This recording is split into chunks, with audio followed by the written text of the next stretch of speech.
नमस्कार दोस्तों, जय हिंद, जय भारत। आज अपन उसने कहा था कहानी का अध्ययन करने जा रहे थे, जो पंडित चंद्रधर शर्मा गुलेरी जी द्वारा रचित है। जून 1915 में सरस्वती में प्रकाशित यह कहानी 5 परिच्छेदों में विभक्त है। प्रथम विश्व युद्ध की पृष्ठभूमि पर रचित है। इसमें बाल विवाह का भी चित्रण हुआ है, जो कि 12 और 8 वर्ष के बालक बालिका की सगाई की बात की गई है। प्रेम और त्याग और कर्तव्यनिष्ठ को केंद्र में रखकर इस कहानी को रचा गया है। हिंदी की पहली फ्लैशबैक या पूर्व दीप्ति शैली में रचित है।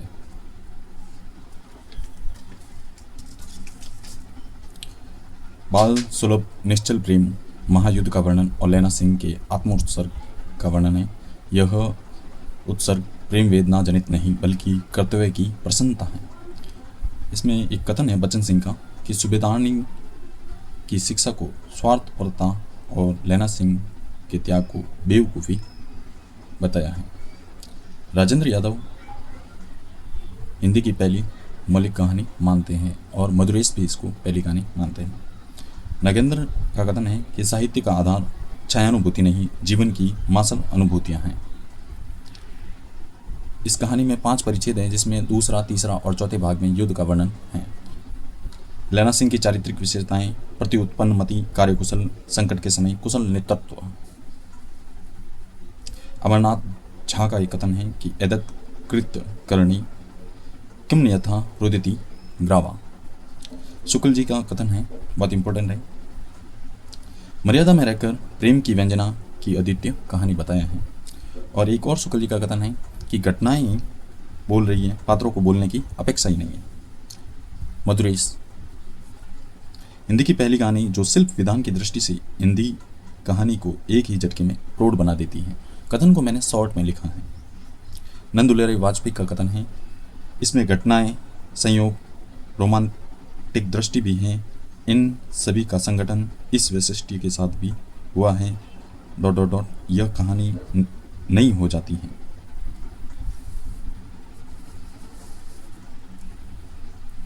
विनोद शंकर का एक कथन है, इसके जोड़ की दूसरी कहानी नहीं निकली। लक्ष्मी सागर वासने ने कहा है कि यह हिंदी की चिरस्मरणीय कहानी ही नहीं वरन नई कहानी का सूत्रपात भी करती है। नरेंद्र कोहली का कथन है कि प्रभावपूर्ण खड़ी बोली में पंजाबी शब्दों को झोंक दिया है। नगेंद्र का कथन है कि जीवन के गंभीर उपभोगों से खींचा हुआ गाढ़ा रस है। गाढ़ा रस नगेंद्र।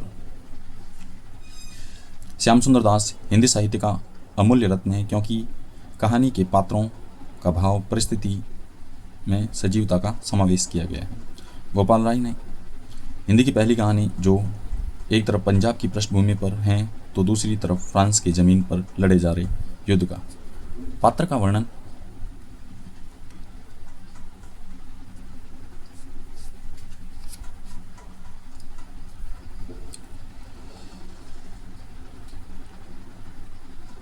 सूबेदार हजारा सिंह की पत्नी है सूबेदारनी होरा, जो 8 साल की थी पूर्व में, और उनका इन दोनों की तो शादी हो जाती है और इनका एक पुत्र है बोधा सिंह, वो भी सेना में भर्ती हुए 1 साल ही हुआ।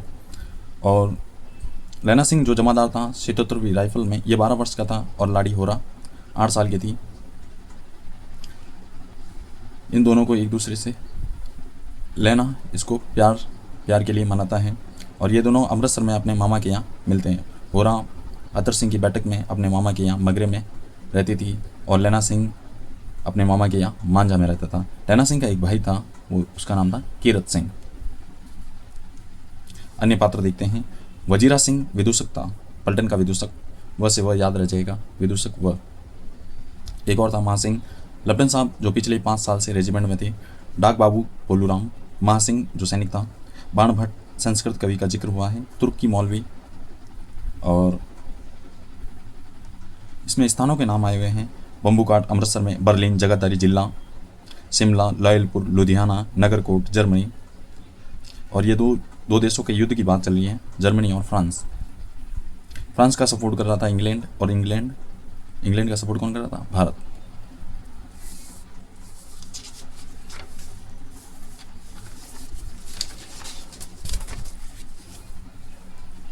कहानी का पहला परिच्छेद। बड़े बड़े शहरों में इक्के गाड़ी वालों की जबान के कोड़ों से जिनकी पीठ चिल गई है और कान पक गए हैं। बड़े बड़े शहरों को अमृतसर के बम्बू काट की बोली का मरहम लगाना चाहिए। बड़े बड़े शहरों को अमृतसर की बम्बू काट की बोली का मरहम लगाना चाहिए। लड़ी वाले के लिए संबोधन आए हैं 5।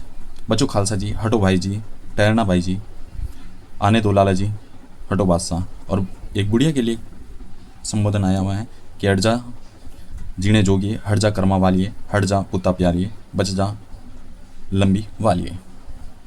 बम्बू काट के दुकान पर दोनों लड़का और लड़की मिलते हैं। लड़का बालों से सिक लगता है और दही लेना आया है। मांझी गुरु बाजार में रहता है अपने मामा के यहाँ। लड़की ढीले सुतने से सिक लग रही है और ये बढ़िया लेने आई है और मगरे में अतर सिंह की बैठक में मामा के यहाँ रहती है। ये बी बॉय है, मतलब लड़का पूछता है कि तेरी गुड़मई यानी सगाई हो गई क्या क्रम। तो फिर वो लड़की बोलती है ये देखते नहीं हो रेशम का कटा हुआ सालो। फिर लड़के को गुस्सा आता है कि चल तूने मेरे से शादी नहीं की, आज देख। फिर वो उसको बहुत सारा गुस्सा आता है। एक लड़के को मोरी में धकेल दिया, मोरी यानी नाली में धकेल दिया। छबड़ी वाले के दिन भर की कमाई खोई, कुत्ते को पत्थर मारा, गोभी ठेले पर दूध उड़ेल दिया, वैष्णवी से टकरा कर अंधे की उपाधि पाई। इसको ट्रिक याद, ये नेट में क्रम पूछा गया है, इसका ध्यान रखें। मोरी, छबड़ी, कुत्ते, गोभी, वैष्णवी, एक एक शब्द याद रखनी है। ये दूसरा पात्र है। लेना कहता है लड़ाई का शुरू हो जाती है।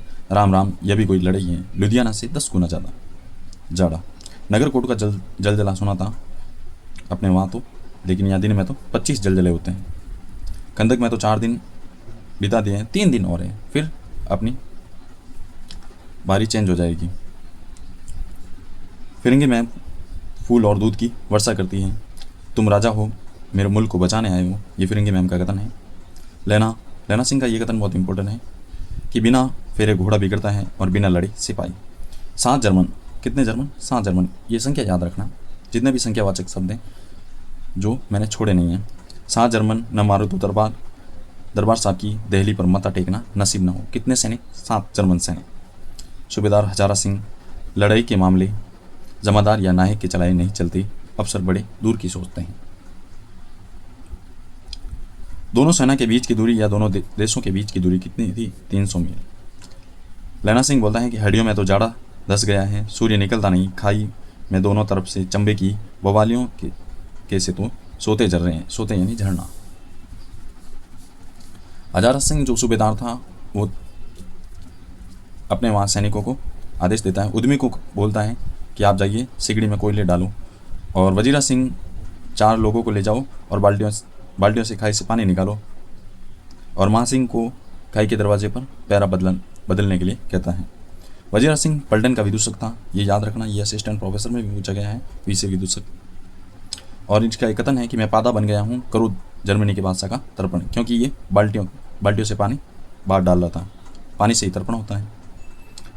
लैना सिंह वो पानी बाहर गिरा रहा था, तो लैना सिंह ने कहा कि अपनी बाड़ी के खरबूजों को पानी दे वजीरा। हजारा सिंह कह रहा है देश क्या है? स्वर्ग है। मैं तो लड़ाई के बाद सरकार से 10 गुमा ज़मीन यही मांग लूँगा। कितने गुमा? 10 गुमा। तो कौन से देश? ये देश कौन सा है? स्वर्ग है, जो फ्रांस देश है। हजारा सिंह कहते हैं कि देश देश की चाल है। ये भी कथन इंपॉर्टेंट है। छोटा सा कथन कहानी में से निकाल के देंगे तो अपने को पता ही नहीं चलेगा कि ये कथन किसका है। बातचीत तो अपने को पता चल जाती है। फिरेंगी मैम, राजा बुरा मान गया जब मेरे मुल्क के लिए लड़ेगा नहीं। राजा अगर बुरे मान गए तो वह हमारे मुल्क के लिए लड़ेगा नहीं। ये राजा शब्द हजारा सिंह के लिए आया हुआ है। हजारा सिंह लेना को कहता है कि जाड़ा क्या है? मौत है। यहाँ निमोनिया से मरने वाले को मुरब्बे नहीं मिलते। मुरब्बे यानी नहरों के पास जो सिंचित जमीन होती है ना, उनको मुरब्बे बोलते हैं, जो सैनिकों को मिलते हैं मरने पर, शहीद होने पर।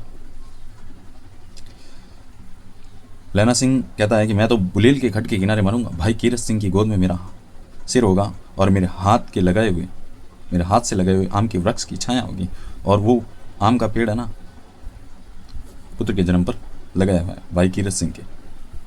और सेकंड परिच्छेद में एक सॉन्ग आता है, दिल्ली शहर ते किशोर नु जांदिए। और तीसरा परिच्छेद शुरू हो जाता है, दोपहर नहीं है, ये दोपहर है, रात का समय। बोधा सिंह बहुत बीमार था। 3 बिस्कुट के टीनों पर 2 कंबल खुद के और लैना सिंह के भी 2 कंबल अपने तो बिछा दिए और लैना के 2 कंबल और एक बरान कोट ओढ़ कर सो रहा था। और बाद में एक प्लस में रस्सी भी लैना सिंह ने उसको दे दी। बोधा कह रहा है कम कंपी छूट रही है, रोम रोम में तार दौड़ रही है। लैना सिंह खुद तो एक खाकी कोट और जीन का कुर्ता ही पहने हुए था। इतने में लप्टन साहब आ जाते हैं कि जाओ और जर्मन खाई पर दावा करो, और उसके जितने भी संख्यावाचक प्रश्न बन सकते हैं उन सारे को मैंने लिख लिया है कि मील भर दूरी है और पूर्वी कोने में है। कौन सा कोना? पूर्वी कोना। 50 से ज़्यादा जर्मन सैनिक नहीं है वहाँ पर, और 2 खेत काट कर आगे रास्ता है और 3-4 घुमाव है, यानी मोड़ है। 15 जवान तो मैं वहाँ पे खड़े करके आया हूँ। 10 आदमी आप यहाँ पर छोड़ दो और शेष लेकर वहाँ चले जाओ। और उन सैनिकों को जो भेजे गए थे उनको वापस बुलाने वजीरा सिंह गया था। लप्टन साहब पट्टियों वाले बाल थे और 5 साल से रेजिमेंट में थे। नकली पलटन साहब के कैदियों वाले बाल थे और वो जर्मन सैनिक था और साफ साफ सौरा उर्दू बोलता था। नकली पलटन साहब की पहचान कैसे हुई कि पारसोली की नकली लड़ाई के पीछे जगतदारी जिले में शिकार करने गए थे, ऐसी बात लैना सिंह ने बोली थी। खान साहब अब्दुल्ला मंदिर में जल चढ़ाने जाते हैं, नीलगाय का शिकार किया था और उसको गोली है ना एक कंधे में लगी और पुट्ठे में लगी। देखो यहाँ पर गोलियों का सवाल बहुत अच्छा बनता है कि गोली कहाँ कहाँ किसके लगी है। नीलगाय के तो गोली है ना कंधे और पुट्ठे में लगी है, और उसका जो सिर था ना वो शिमला से तैयार होकर आने वाला था कि अपने खाने वाली मेस में लगाएंगे। और नीलगाय के सींग है ना, लेना तो बोलता है कि 2 फुट के हैं और नकली साहब कहते हैं 2 फुट 4 इंच। इतना भी ध्यान रखिएगा। वजीरा सिंह जब वो उसके अंदर जाकर दिया सलाई लाने जाता है तो वो वजीरा सिंह से टकरा जाता है। तब वजीरा सिंह कहता है क्या कयामत आ गई है, ज़रा आंख तो लगने दी होती। तब चौथा परिचय शुरू हो जाता है। तो लेना कहता है कयामत आई है, लप्टन साहब की वर्दी पहन कर आई। और फिर वो लैना सिंह का कथन है कि ऐसी तैसी हुक्म की, मेरा हुक्म। जमादार लैना सिंह इस वक्त यहाँ सबसे बड़ा अफसर हैं। फिर वो वजीरा सिंह को उनको वापस बुलाने के लिए भेज देते हैं, जहाँ पे मैंने ये पहले ही लिख दिया था कि वो वजीरा सिंह वो वापस हजारा सिंह को बुलाने के लिए जाता है। तो पीछे लोग कितने रह जाते हैं? 8 लोग ही रह जाते हैं। तो लेना वजीरा कहता है कि आप तो 8 लोग ही हैं, अगर लड़ाई वगैरह हो गई तो लेना कहता है कि 8 नहीं 10 लाख हैं, एक अकाले 6 लाख के बराबर होता है। पागल मत समझ। अब यहाँ पर लेना सिंह है। लप्टन साहब ने 3 गोले वहाँ पर लगा दिए। लेना ने लप्टन साहब के एक कोने में मारा, एक गर्दन पे मारा। और उनकी जेब से क्या क्या निकला? 3 लिफाफे और एक डायरी निकली। ये भी सवाल है।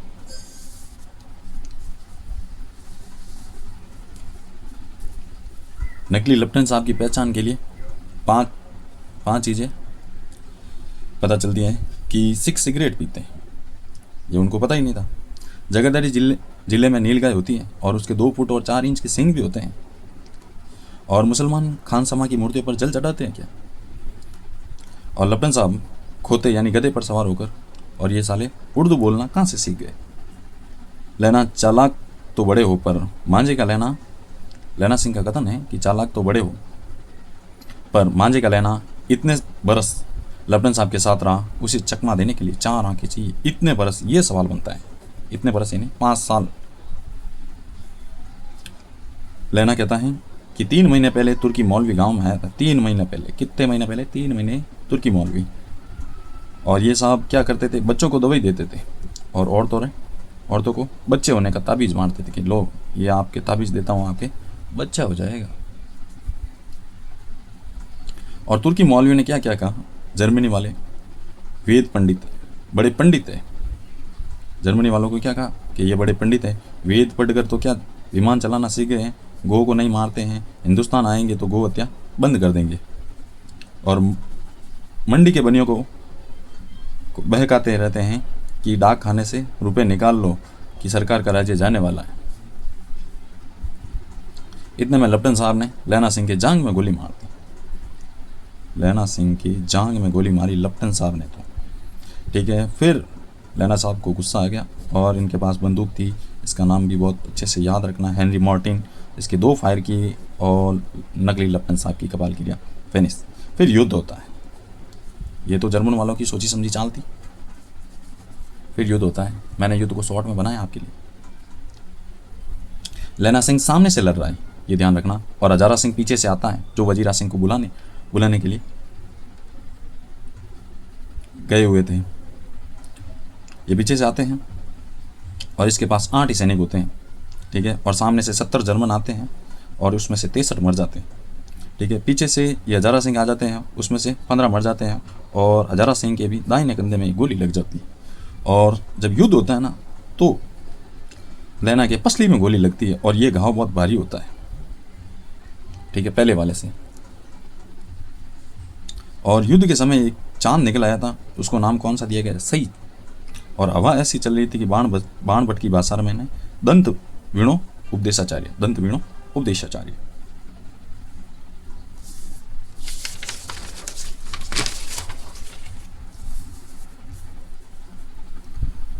वजीरा मन मन भर फ्रांस की भूमि मेरे बूटों से चिपक रही थी। जब वो हजारा सिंह को बुलाने गया ना, तब वो बोल रहा है कि मन मन भर फ्रांस की भूमि मेरे बूटों से चिपक रही थी। ये कथन बहुत इंपॉर्टेंट है, अपन सोच भी नहीं पाएंगे कि ये किसके बारे में कहा गया। लड़ाई की आवाज़ है ना 3 मील दाईं ओर की खंदक में पड़ी, तो वहाँ से 2 डॉक्टर और 2 गाड़ियाँ आ गई थी। लैना ने बोधा को तो बोधा की कसम दी रही और सूबेदारनी की सौगंध। कसम किसकी? बोधा की। और सूबेदारनी जी की सौगंध किसको दिलाई? हजारा सिंह की। आप चले जाओ। ये कसम है दोनों ही, लेकिन शब्द अलग अलग संदर्भ में प्रयुक्त हुए हैं, तो ध्यान रखिएगा। लैना बोलता है कि सूबेदारनी, होरा को चिट्ठी लिखो तो मेरा मत्था टेकना लिख देना, और घर जाओ तो कह देना कि मुझसे जो उसने कहा था वह मैंने कर दिया। हजारा सिंह कहता है कि तेने मेरे और बोधा के प्राण बचाए, लिखना कैसा? तो खुद ही चलना और साथ ही बता देना।